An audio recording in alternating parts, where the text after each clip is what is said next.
My mother laughed when they handed my sister $69 million. Then she slid a single dollar toward me and said something so cold, the lawyer stopped writing. I didn't cry. I didn't speak. Because I already knew something none of them did. The conference room smelled like fresh coffee and old money. 12 chairs around a mahogany table. Pitcher of water nobody touched. My father at the head, already seated like he owned the building. My sister Cara beside him, fingers laced together, the practiced stillness of someone who already knew the numbers. Came in last. Not because I was late. 'Cause no one had told me where to sit. I found a chair near the corner and pulled it out myself. The lawyer, a thin man named Gerald Pratt, opened a leather folder and cleared his throat. He had the face of someone who had delivered bad news so many times it no longer registered as bad. Just information. Data. Figures on a page. He began reading. Properties. Counts. Holdings. My grandmother Eleanor's life compressed into legal language. 30 years of careful decisions reduced to line items and transfer dates. When he reached Cara's name, my father straightened almost imperceptibly. Like a man hearing a song he already knew by heart. To Caroline and Whitmore, the sum of $69 million, held in trust and released in full upon the completion of. My mother's laugh cut through the room before he finished the sentence. Not a gasp. Not a quiet exhale of relief. Laugh. Bright and satisfied. The kind that belongs at a dinner party. Not a will reading. The kind that doesn't care who hears it. Cara smiled into her lap. My father put his hand over my mother's without looking at her.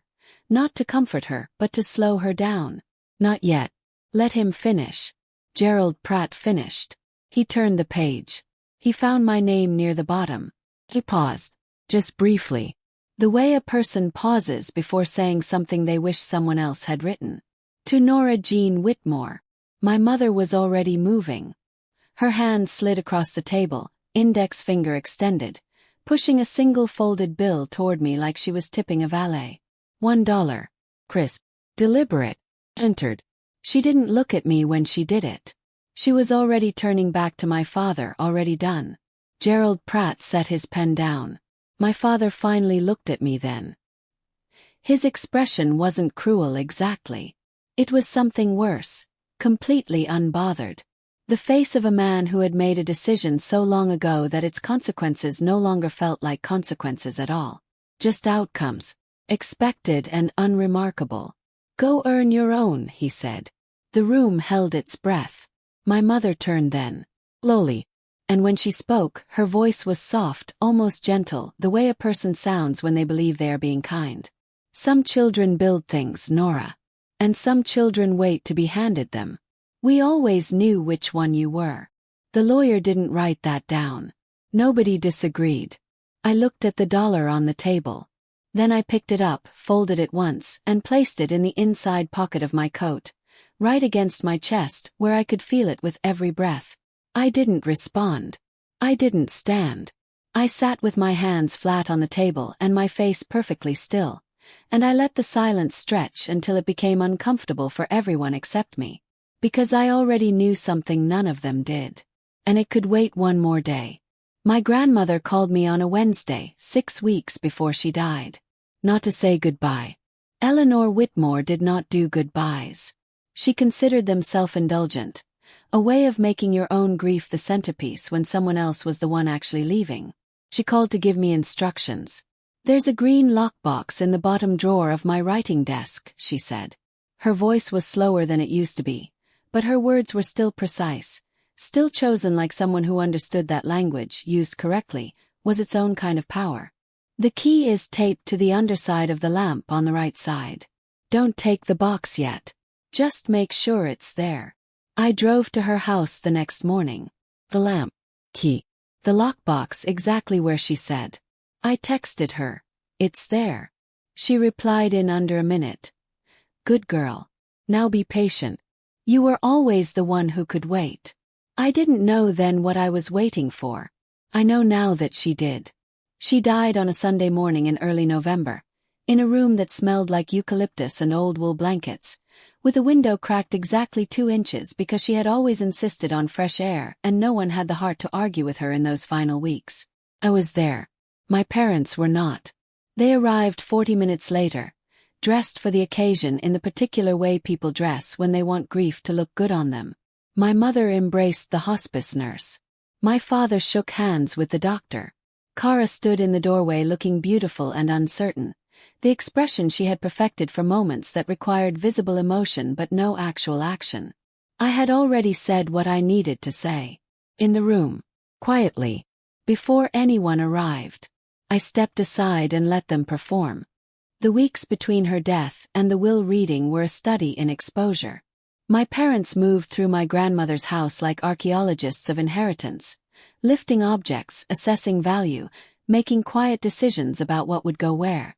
My mother claimed the writing desk within 48 hours. She mentioned it twice at the funeral. Such a beautiful piece. Solid walnut. I always admired it. She didn't know about the lockbox.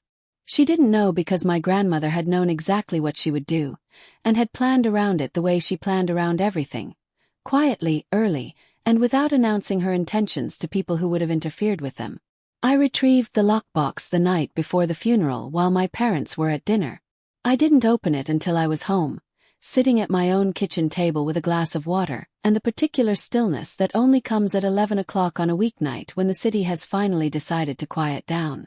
Inside was a letter, a USB drive, a sealed envelope from a law firm I didn't recognize, Chen and Associates, an address downtown. And beneath those, a smaller envelope with my name on it in my grandmother's handwriting. I opened hers first. Nora, I'm going to keep this brief because you were never someone who needed things over-explained. I have spent 31 years building something. Not loudly. Not in ways that required applause or acknowledgement or a seat at anyone's table. I built it the way you build anything that lasts, slowly, carefully, and without telling people who would try to redirect it. Your father is a talented man. He is also a man who believes that managing someone else's resources is the same as earning your own. It is not. I learned this early. I protected accordingly.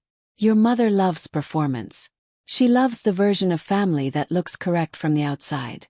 She is very good at it. She is less good at the parts that happen when no one is watching. I watched. The USB drive contains documentation. You will understand it when you see it. The law firm will contact you 4 days after the will reading. Go when they call. The dollar if they give you one, and I believe they will because I know them better than they know themselves. Keep it. Frame it if you'd like. It is the last thing they will ever give you and the least valuable. What I'm giving you is different. The controlling interest in Whitmore Holdings. The real one, not the subsidiary your father believes he manages. The property on Clearwater Lake.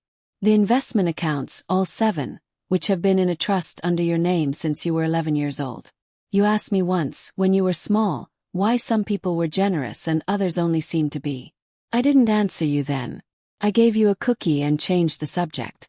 The answer is this. Generous people give when it costs them something. Everyone else gives when it costs them nothing and earns them something. I am giving you everything it cost me to protect. Don't thank me.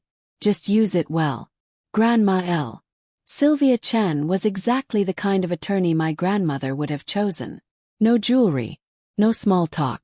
A firm handshake and a folder already open on the desk when I arrived, as if she respected my time enough not to make me watch her prepare. Your grandmother retained our firm 11 years ago, she said. She was very specific about the sequence of events. The will reading first. Then this meeting. She wanted me to sit through it, I said. It wasn't a question. Sylvia looked at me with something close to respect. She said you needed to see it clearly. Her words were, Nora should know exactly what she's working with before she decides what to do next. I thought about my mother's laugh. The dollar on the table. Some children wait to be handed things. She was right, I said. Sylvia slid the folder toward me.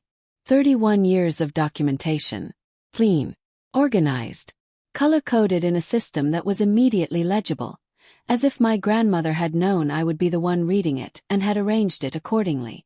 The numbers were significant. Not the kind of significant that changes what you order at a restaurant. The kind that changes the structure of everything. Whitmore Holdings, the actual parent company, not the subsidiary my father had spent a decade believing he controlled, had been quietly growing under a trust structure so clean and so carefully maintained that it had attracted no attention whatsoever. That was by design. My grandmother had been running it herself. From a writing desk in a house my mother had already claimed. With a lockbox in the bottom drawer and a key taped under a lamp. I sat with the folder for a long time.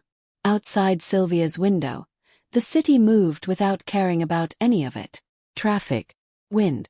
2 pigeons on a ledge conducting their own small territorial dispute. She also left this, Sylvia said, sliding a small envelope across the desk. Inside was a single index card. 4 words in my grandmother's handwriting. Now go build something. I did not call my parents that evening. I went home. Midi. Sat by the window and watched the street below and thought about nothing urgent for the first time in longer than I could remember. My phone filled with messages I didn't open. My mother 4 times. My father twice. Kara once. A long text that began with "I just want you to know I had nothing to do with," and which I would read eventually when I decided I was ready to. I took the dollar out of my coat pocket. Set it on the windowsill.